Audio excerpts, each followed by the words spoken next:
The Russian army has carried out numerous counterattack operations over the past week. The losses of the Russian army, which lost a large number of military personnel and military equipment, especially as a result of the attacks in and around Bakhmut, continue to increase day by day.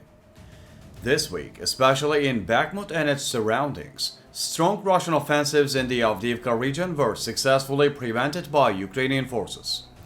The Russians were defeated in these attacks and in numerous clashes on other fronts. The Russian blocks that the Ukrainian army managed to break were completely neutralized. The remaining Russian troops retreated and accepted the victory of the Ukrainian army on the front line.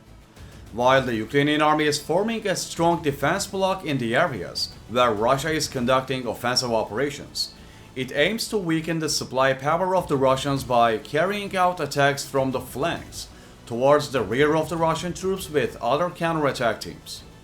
The Ukrainian army, which has identified the bridges and Russian ammunition depots where the Russians are resupplied, is organizing intensive and powerful offensive operations against these targets.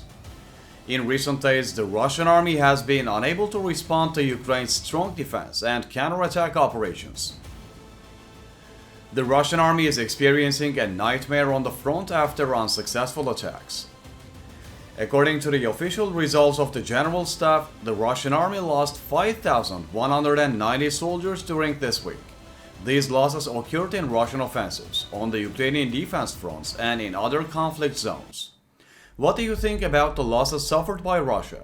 How long can the Russian army continue the war when it is losing so many military personnel and military equipment every day?